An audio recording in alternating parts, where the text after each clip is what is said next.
안녕하십니까. 소중한 나 무한행복 소나무 시간입니다. 여러분 만나서 반갑습니다. 오늘 여러분들께 아주 아름답고 또 감동 가득한 그런 또 이야기를 오늘 여러분들께 소개할까 합니다. 제가 얼마 전에 제가 이제 화계사에서 나왔어요, 여러분. 이제 웬만한 불자분들은 다 아실 텐데요. 그동안 화계사에서 7년 동안 이제 살았다가 이제 새로운 계획이 있어가지고 이제 화계사에서 제가 나와서 저 계룡산, 계룡시에 있는 원오사라는 절에 제가 지금 들어가 있습니다. 그래서 보통 토요일 날 토요법회를 하고 있는데요. 제가 이제 화계사에서 나오기 직전에 어느 불신 깊은 그 노보살님께서 아들하고 따님하고 함께 찾아오셔서 스님의 광팬입니다 하시면서 정말 아름답고 감동 가득한 그런 이야기를 전해주셨습니다. 그래서 여러분들 오늘 이 이야기를 제가 지금 소개해드리는 이야기를 귀담아서 잘 경청해 주시기 바랍니다.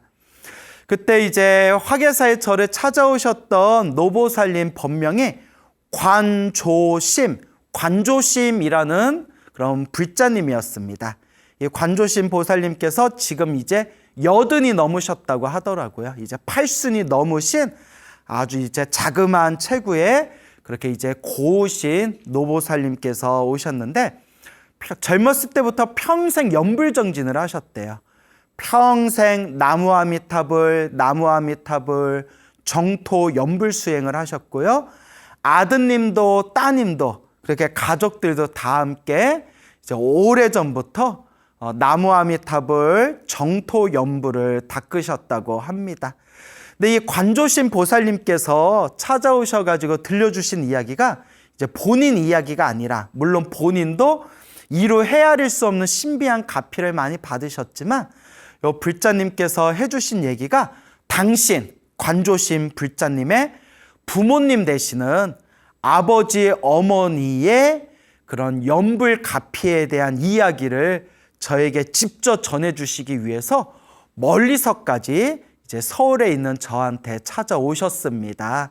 그래서 아버지의 성함은 김상진 거사님이고 어머니 성함은 박일순 이제 보살님이 되겠습니다.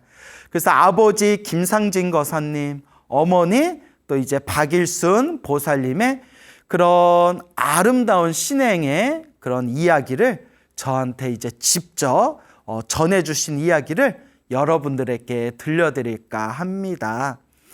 자, 그 아버지 김상진 거사님께서 1891년생이라고 합니다.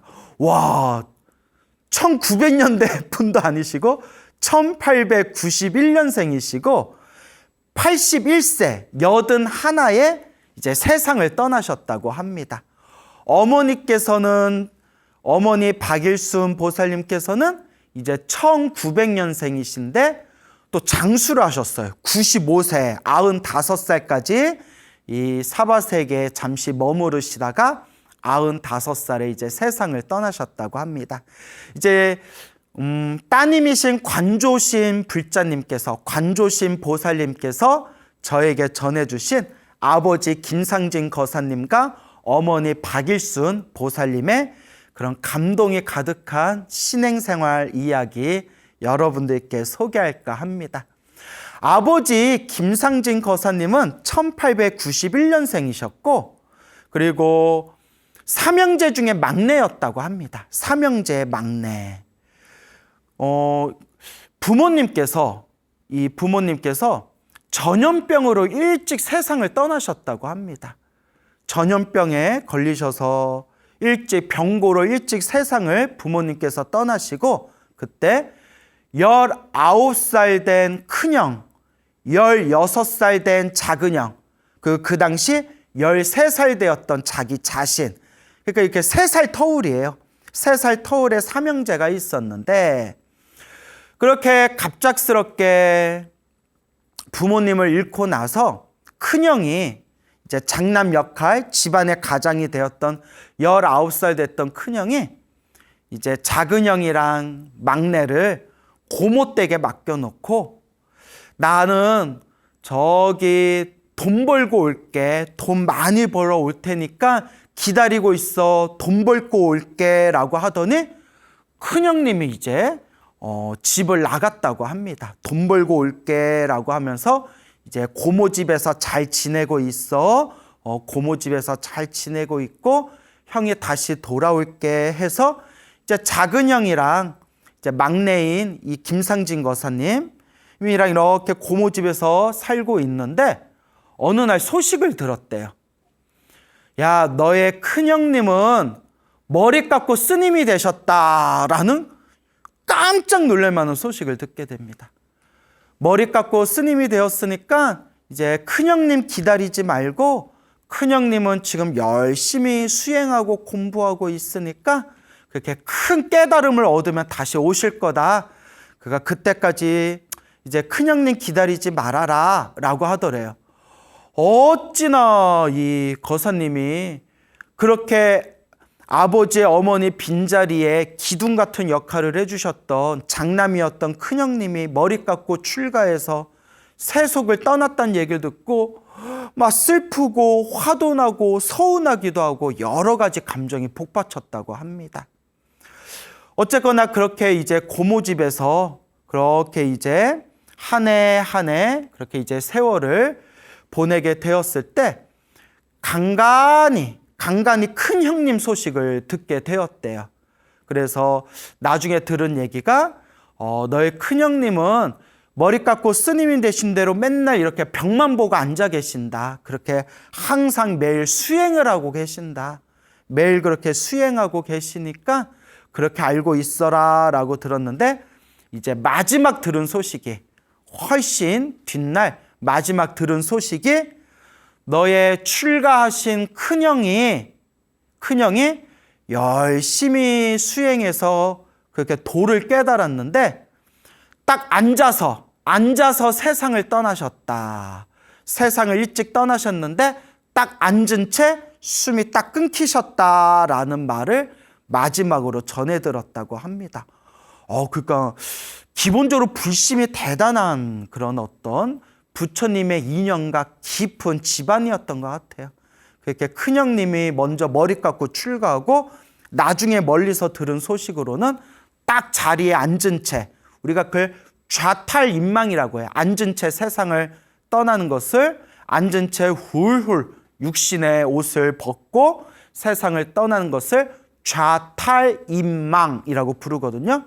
그래서 큰형님이 그렇게 공부하고 수행하셔서 그렇게 도를 깨달으셨고 돌아가실 때도 딱 앉아서 세상을 떠나셨다라는 이야기를 마지막으로 들었다고 합니다. 어쨌거나 이 김상진 거사님이 그렇게 자기보다 9살이 어린 그런 이제 소녀하고 이제 결혼을 하게 됩니다. 그게 이제 이 이야기를 전해주신 관조심 보살님의 어머님 되시는 박일순이라는 그런 이제 소녀와 결혼을 하게 됐는데 그때 아버지 나이가 김상진 거사 아버지 나이가 23살이었고 또 그때 어머니 결혼했을 때 어머니 나이가 14살이었대요. 14살. 지금 14살짜리하고 결혼하면 난리 나죠. 완전 뒤집혀지죠. 근데 옛날엔 조혼이라고 해가지고 일찍 결혼하던 그런 또 문화가 있었지 않습니까? 그래서 요 박일순 보살님도 전염병으로 부모님이 일찍 세상을 떠나시고 친척집에 얹혀서 살고 있다가 그 김상진 거사님의 고모님하고 그 박일순 보살님의 그 친척집하고 서로 아는 사이였나 봐요. 그러니까 둘 다 일찍 전염병으로 부모님을 잃고 둘 다 외로운 처지니까 그냥 우리 둘이 다 빨리 결혼시키고 가정을 좀 만들어주자. 둘 다 고독한 처지에 가정을 어서 꾸려주자. 어른들끼리 서로 이야기가 돼서 그 당시 23살이었던 김상진 거사님과 14살이었던 우리 박일순 보살님이 그렇게 젊고 어린 나이에 서로 결혼을 하게 되었다고 합니다. 그렇게 결혼하고 나서 몇 년이 지난 뒤에 우리 김상진 거사님이 나이가 한 30살 정도 찼을 때 문득 이런 생각이 들더랍니다. 이 시골에서 평생 남의 집에서 더부살이 해주면서 일해줘봤자 이거 돈 만지기도 힘들고 살림살이 하나 제대로 건사하기도 힘들겠다라는 생각이 들어서 우리 큰 도시로 가자. 큰 도시로 가서 도시에서 일을 하자. 도시에서 일을 해야 살림도 좀 늘고 그렇게 좀 살림살이도 넉넉해질 것 같다. 이렇게 친척집 고모집에서 이렇게 일해주면서 더부살이 하는 걸로는 그냥 뭐 아무 소득도 없을 것 같다라는 생각이 들어서 그렇게 김상진 거사님의 결심에 따라서 우리 그 박일순 보살님하고 함께 부부가 저 부산, 그 당시 큰 도시 하면 또 부산이잖아요. 뭐 서울 아니면 부산이지 않습니까? 그게 부산으로 건너가게 되었다고 합니다. 그때 부산으로 건너갔을 때도 집안에 살림이 없었대요. 그냥 보따리에다가 솥 있잖아요. 가마솥 하나 허리에다 부여매고 보따리 지고 그게 전부 살림이었다고 합니다. 그게 이제 부산에 왔는데 그 당시 일제 식민지 시절이잖아요. 돈 되는 일은 거의 다 일본 사람들이 쥐고 있었대요. 뭐 그 당시에는 그랬겠죠. 뭐. 그래서 부산에 웬만큼 돈 되는 일들은 다 일본 사람들이 손아귀에 쥐고 있었던 상황이었는데 그때 김상진 거사님은 못지면 우리말로 찹쌀떡입니까? 찹쌀떡? 못지. 그러니까 이제 저한테 전해 듣기로는 이제 못지라고 말씀해 주시는데 못지. 그러니까 떡집이라고 할게요. 일본 사람이 운영하는 떡집에 이제 종업원으로 이제 김상진 거사님이 들어가셨고 또 부인 되시는 박일순 보살님은 어디 일본 사람 좀 부유한 일본 사람 집에 이제 일을 도와주는 그런 일단 직원으로 들어가게 되었다고 합니다. 그러니까 요새 말로 하면 이제 식모 정도 되겠죠. 옛날 말로 하면 이제 식모 같은 역할이겠죠. 그러니까 이제 거사님께서는 남편 되는 김상진 거사님께서는 일본인이 운영하는 그 못지 찹쌀떡집에 이제 직원으로 들어가셨고 어머니 이제 박일순 보살님은 일본의 어디 가정집에 또 이제 직원으로 일 도와주는 살림 도와주는 직원으로 들어가시게 되었는데 다행히 그 일본 사람이 다들 독실한 불교 신자라서 성품들이 참 좋았대요. 그 당시에. 그러니까 일본 사람들 중에서도 좋은 분들이 있어요. 이거 말이 좀 이상하다. 예, 그때 아버지가 들어갔던 그 떡집 주인님, 일본인 그 사람도 아주 독실한 불교 신자였고 어머님이 일 도와주러 들어간 박일순 보살님이 일 도와주려고 들어간 그 일본인 그 집도 독실한 불교 신자인데 아주 성품이 좋았대요. 그래서 그렇게 성품 좋으신 분들 밑에서 일을 시작하게 됐는데 여기 아주 놀라운 인연을 만나게 됩니다. 참 우리가 사람으로 태어나 부처님 법을 만나기가 참 어렵고 사람으로 태어나 부처님 법을 만난 것은 정말 과거 전생에 복을 많이 지어야 된다. 우리가 귀가 따갑도록 들은 얘기지 않습니까? 그 김상진 거사님이 일하고 있는 그 찹쌀떡집에 일본인 그 주인이 혹실한 불교 신자인데 부처님 경전을 하나 주더래요. 부처님 경전을 주면서 이걸 매일매일 읽어라. 이 경전을 매일매일 독송해라. 반드시 좋은 일이 생길 것이다. 라고 그 떡집 일본인 주인이 김상진 거사님한테 부처님 경전을 하나 다 주더래요. 매일매일 읽으시오. 좋은 일이 생길 거요. 그 경전이 정토 삼부경이었대요. 정토 삼부경. 부처님의 아미타 부처님의 가르침이 담겨져 있는 불설 아미타경, 불설 무량수경, 불설 관무량수경, 줄여서 아미타경, 무량수경, 관무량수경, 이 세 가지 경전을 하나로 묶어가지고 정토삼부경이라고 부르거든요. 정토삼부경.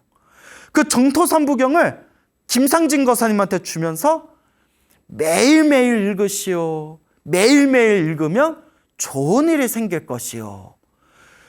그날부터 이 김상진 거사님이 그 경전을 가져온 그날부터 비가 오나 눈이 오나 날씨가 좋거나 날씨가 흐리거나 아무리 몸이 힘들고 아무리 바쁜 나날 속에서도 반드시 일을 마치고 집에 오면 매일매일 하루도 안 빠뜨리고 하루도 안 빠지고 매일매일 정토삼부경을 독송하셨다고 합니다. 그걸 어렸을 때부터 이 자녀분들께서도 그런 아버지의 모습을 보면서 불심을 많이 키웠대요. 하루도 빠뜨리지 않고 아무리 바쁘고 아무리 몸이 힘들어도 매일매일 그렇게 정토삼부경을 매일매일 독송했다고 합니다. 그러니까 옛날 사람들을 보면요, 우리 옛날 큰 스님들 혹은 옛 사람들을 보면 솔직히 말하면 불교적인 지식은 지금 젊은 스님들보다는 좀 떨어져요.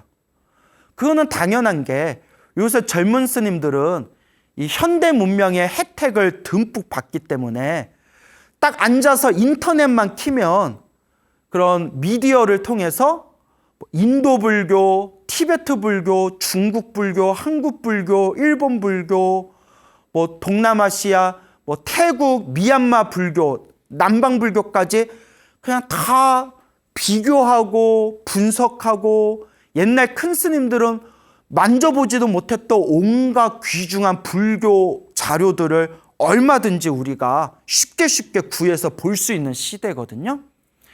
그래서 옛날보다는 불교적인 지식은 지금 젊은 스님들이 더 뛰어난 것 같지만 확실히 옛날 큰 스님들이나 옛사람들 얘기를 들어보면 그 뚝심 있잖아요. 그 순수한 마음, 그 순진하고 우직한 마음, 뭐 하나 내가 수행하겠다 하면 한결같이 밀고 가는 그 우직한 소와 같은 뚝심, 그런 거는 지금 사람들이 옛사람을 도저히 못 따라가는 것 같아요. 그래서 간혹 몇십 년 전까지만 하라도 옛날 분들 중에서는 막 도인들도 많이 출연하고 도인 스님들도 많이 출연하셨는데 오히려 요 현대에 들어와서는 그렇게 옛사람들의 비견할 만한 그런 뛰어난 도인 스님들, 그런 도인들을 보기가 쉽지가 않잖아요. 그래서 우리가 불법을 닦을 때에는 지식적인 부분도 물론 중요하겠지만 이 순수하고 우직한 그 뚝심, 그런 거는 확실히 지금 이 시대 사람들이 옛 사람들보다는 좀 많이 부족한 것 같다라는 생각이 듭니다. 그래서 그 김상진 거사님은 그 떡집에 일본인 주인이 준 그 정토삼부경을 비가 오나 눈이 오나 힘들거나 편안하거나 할 것 없이 항상 정토삼부경을 독송하셨대요. 그리고 어머니 되시는 그 박일순 보살님도 항상 그 일본인 집에 일해주러 가면 그 집주인이 맨날 일본말로 옹왕옹왕옹왕옹왕 옹왕옹왕옹왕옹왕 이렇게 항상 일본어로 연부를 했대요. 항상 그렇게 일본어로 연부를 했는데 그 일본집 주인도 그 박일순 보살님에게 불교를 믿어라, 연불해라 하고 그렇게 권유해주고 그렇게 많이 격려를 해줬대요. 그 인연으로 이 박일순 보살님께서도 매일매일 나무아미탑을 관세음보살, 나무아미탑을 관세음보살, 나무아미탑을 관세음보살을 평생 연불 하셨대요.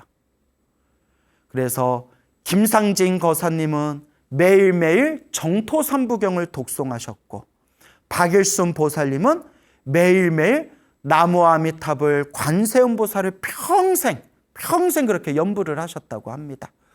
그거 어쩜 그렇게 부부가 어떻게 맷돌이 서로 딱 맞아떨어지는 것처럼 그렇게 불심이 있고 불연이 있는, 부처님과 인연이 있는 그렇게 남녀가 그렇게 딱 서로 만났는지, 참으로 이 인연법이 묘하고 묘한 일입니다.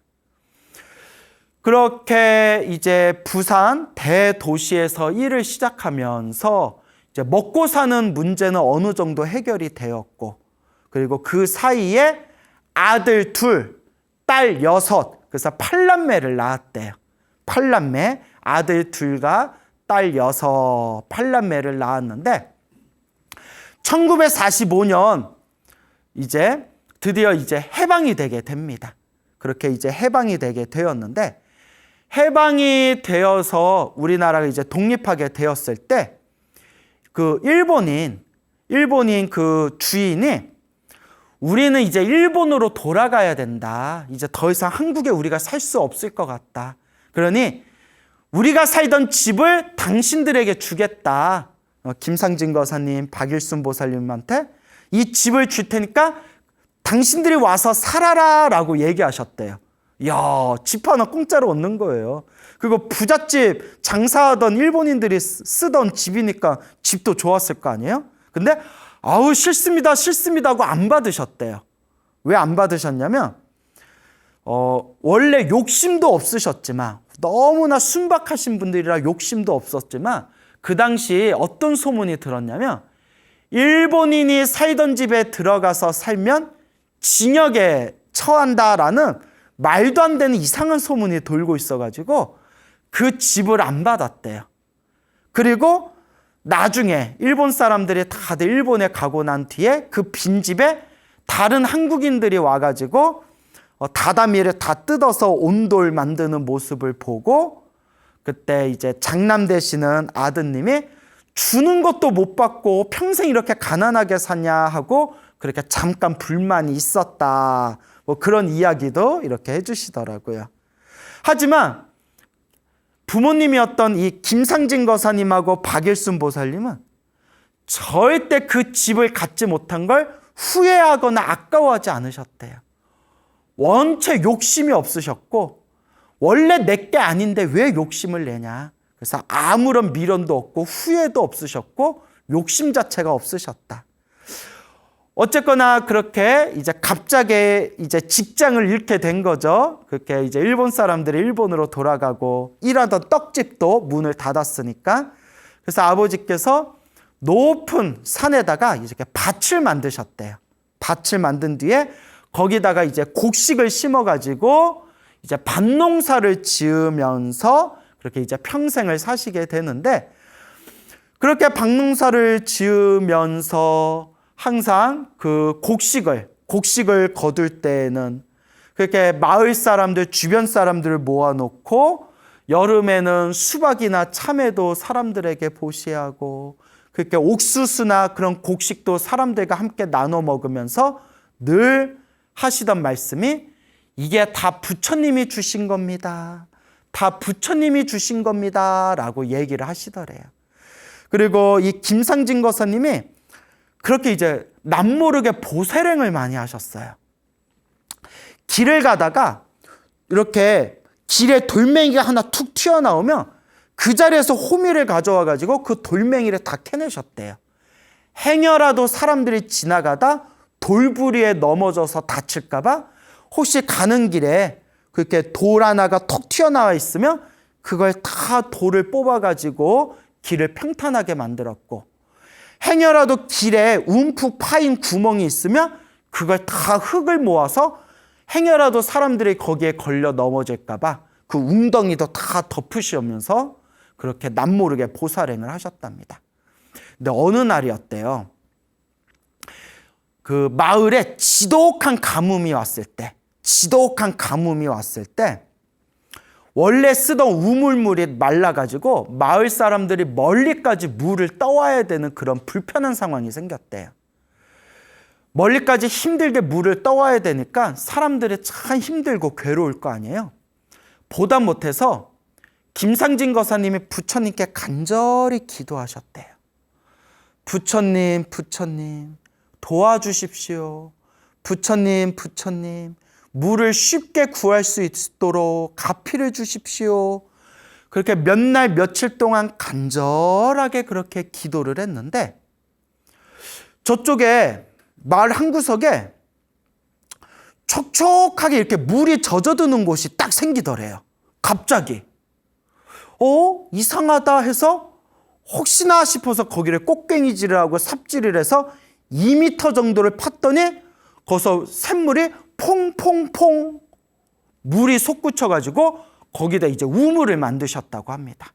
딱 우물을 만들고 난 뒤에 이제 마을 사람들이 수월하게 새로 생긴 그 우물에서 물을 쉽게 구할 수가 있었다. 그래서 그렇게 그 새로운 우물자리를 만들 수 있었던 것도 이 김상진 거사님의 간절한 기도의 가피가 아니었겠냐라는 생각이 듭니다. 그리고 그 부인 되시는 그 박일순 보살님도 그렇게 불심이 깊었대요. 그래서 그렇게 불심을 가지고 여러 가지 보시공덕과 보살행을 펼치신 그 모습을 이루다 말할 수 없을 정도로 여러 가지 에피소드가 있는데 시간 관계상 몇 가지만 말씀드리자면 항상 새벽 3시면 우물가에 가서 우물에서 그 사람들 손이 닿기 전에 가장 첫 우물물을 떠가지고 집에 모셔놓은 불상에다가 이렇게 물을 올려놓고 매일매일 새벽 기도를 하고 항상 나무 아미타불 연부를 하셨는데 언젠가부터래요. 언젠가부터 그 시커먼 어두운 날에 새벽 3시에 일어나셔가지고 옷 매무새를 잘 이제 다듬고 저기 한참을 걸어서 이제 우물물에 가가지고 물을 떠오려고 할 때 정체를 알 수 없는, 한 번도 제대로 본 적이 없었대요. 왜 시커먼 고양이 같은 시커먼 짐승이 눈에서 빛을 뿜어내가지고 우물에서 물 떠는 걸 환하게 비춰주더래요.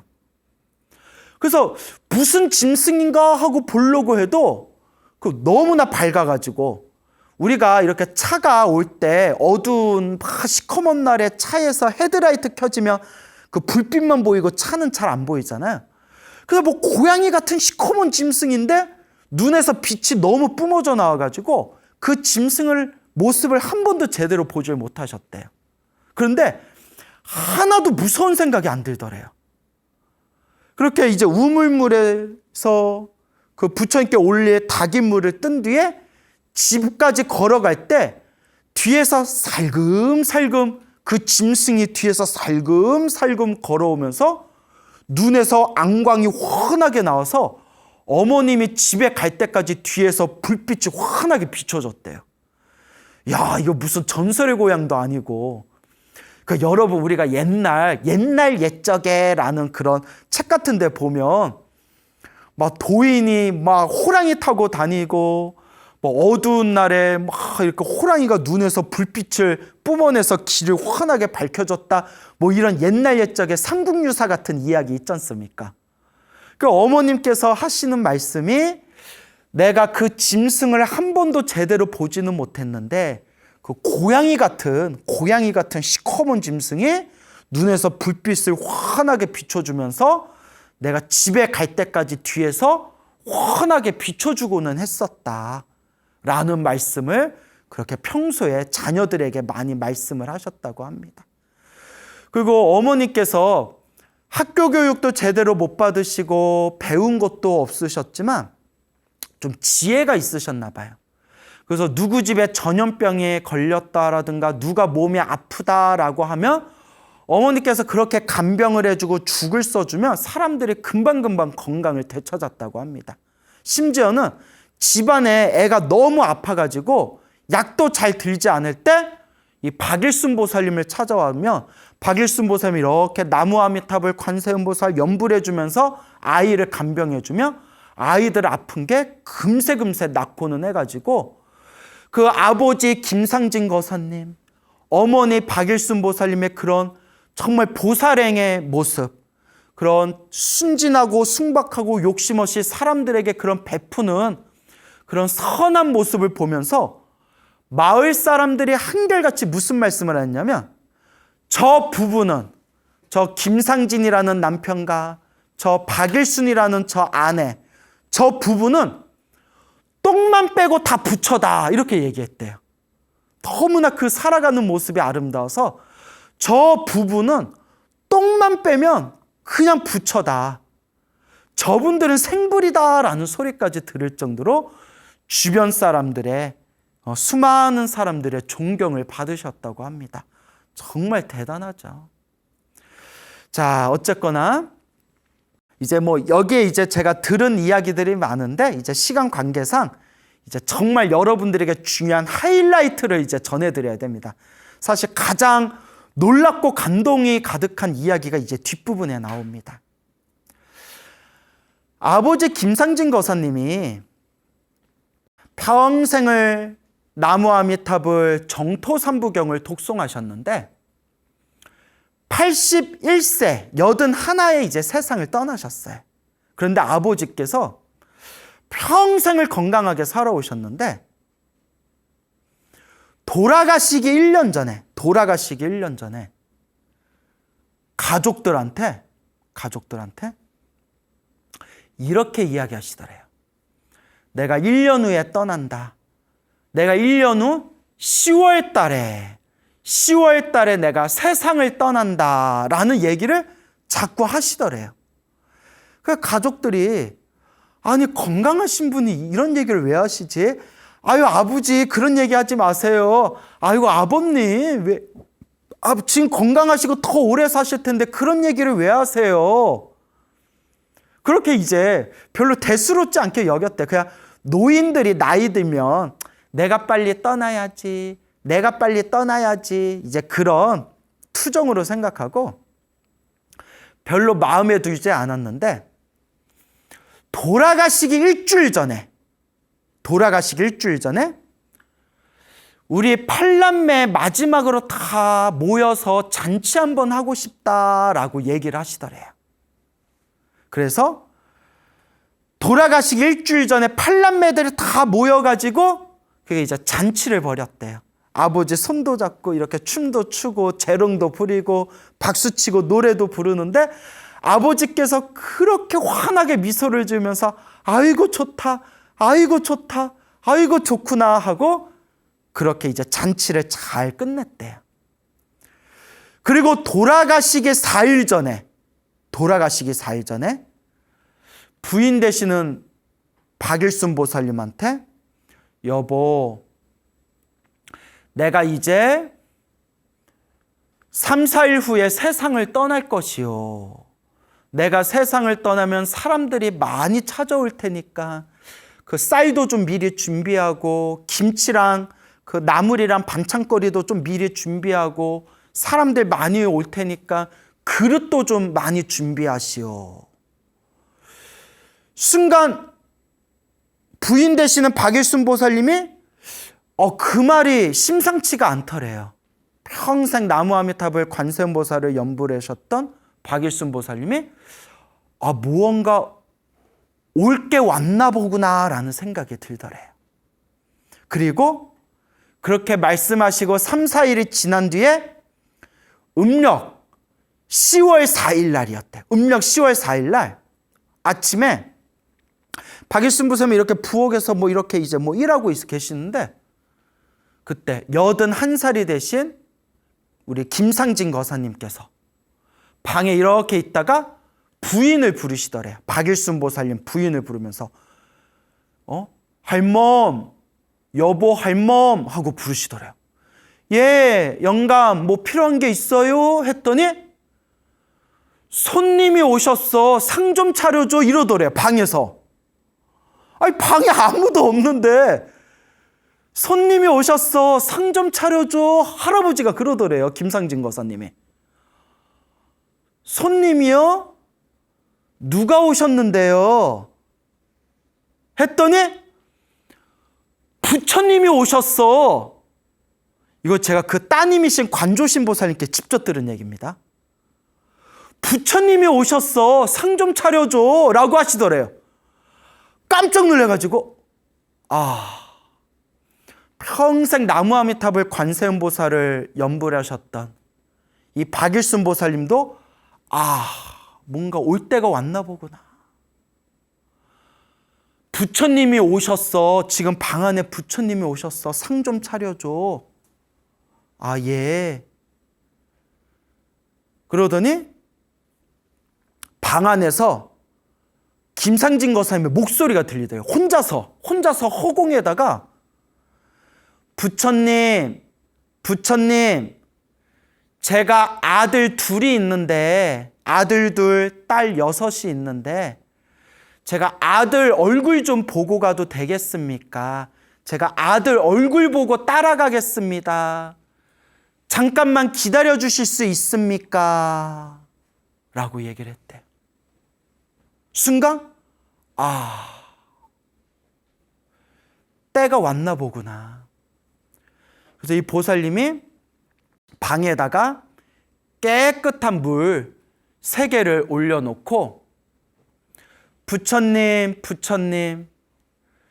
우리 남편은 평생 아무런 죄 없이, 나쁜 일 하나 한 거 없이 평생 착하게 염불하면서 살았던 사람입니다.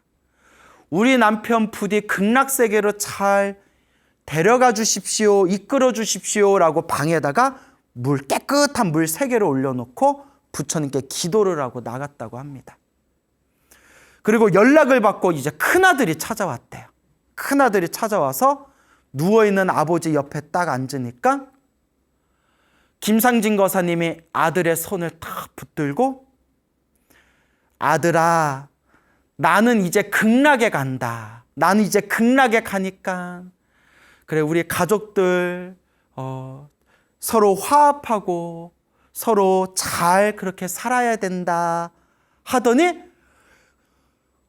눈을 스르르 감으면서 환하게 미소를 지으면서 숨이 딱 끊기셨대요. 환하게 미소를 지으면서. 그때 이 이야기를 전해주신 6번째 딸이신 관조신 보살님이 그때 30대였는데 아버지 돌아가셨다는 얘기를 듣고 부랴부랴 집에 와서 아버지 누워있는 그 모습을 봤는데 숨이 끊어져서 돌아가신 분이 환하게 미소 짓고 있는 걸 보고, 야, 사람이 죽으면서도 이렇게 환하게 웃으면서 죽을 수가 있구나 라는 걸 보고 감동을 받고 그때부터 열심히 염불하는 독실한 불자가 되셨다고 합니다. 이 이야기를 전해주신 6번째 따님이신 관조신 불자님이. 그리고 놀라운 일이 생깁니다. 아버지 장례식을 이제 준비를 하고 아버지 이제 상을 치르는데 수많은 사람들이 왔을 거 아니에요? 아버지 이제 관을 모셔놓은, 옛날 집에서 이제 장례를 치렀잖아요. 아버지 관을 이제 모셔놓은 그 안방 앞에 흙마당 있죠. 흙으로 된 마당이 황금빛으로 번쩍번쩍 빛났대요. 그게 그 자리에 온 수많은 사람들이 다 목격을 했대요. 야, 왜 이렇게 땅이 황금처럼 번쩍번쩍 빛나냐 하면서 사람들이 막 신기해했대요. 그 흙마당이 번쩍번쩍 황금으로 그렇게 빛났고, 2번째가 발인을 하는데, 발인을 할 때 스님을 모셔서 스님이 요령 흔들면서 이제 발인을 할 때 관을 들려고 하는데, 관을 내려놓은 땅이 지진이 움직이는 것처럼 막 땅이 흔들려가지고 사람들이 다들 놀래서 대경실색을 해랬대. 그때 그 발인을 하시던 스님이, 여러분 놀라지 마십시오. 이건 아주 좋은 징조입니다. 아주 좋은 현상입니다. 놀라지 마십시오 라고 해서 사람들을 이렇게 그 놀란 사람들의 가슴을 진정시켜줬다고 합니다. 그리고 아버지 관을 들고 이제 화장터까지 가서 이제 화장을 했는데 그 자리에 있는 수많은 사람들이 다 목격했대요. 아버지를 화장하는 그 화장터에서 하늘에서 황금빛으로 빛이 번쩍번쩍 방광을 해가지고 그 자리에서 수많은 사람들이 다들 놀래서 하늘을 보면서 놀랬다고 합니다. 그렇게 김상진 거사님은 분명히 극락에 가셨을 겁니다.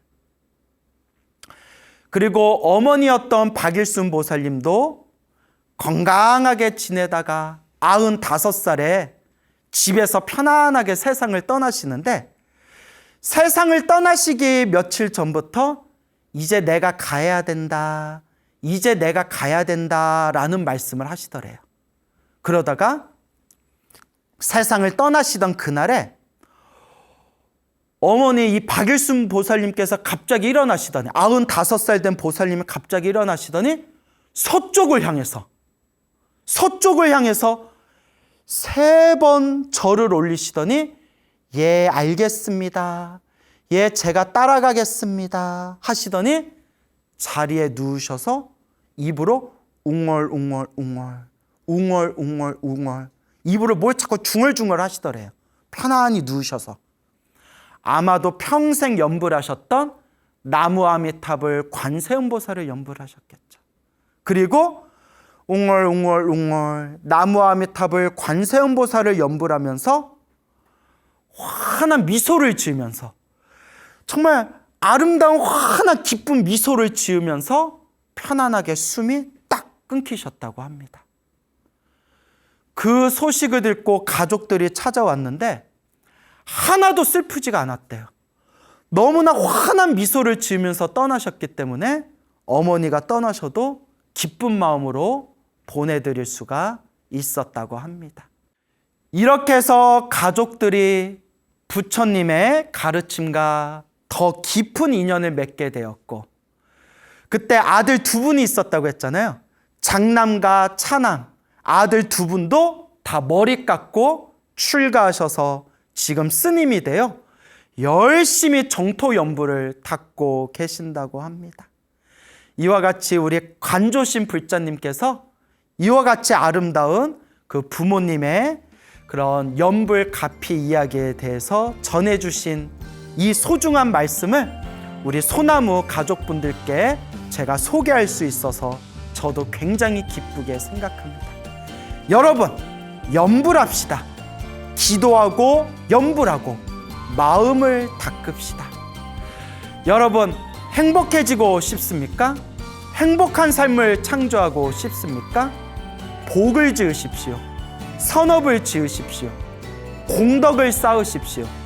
복과 선업과 공덕의 힘이 여러분들을 진정한 행복의 길로 이끌어 줄 것입니다. 여러분, 성불하십시오.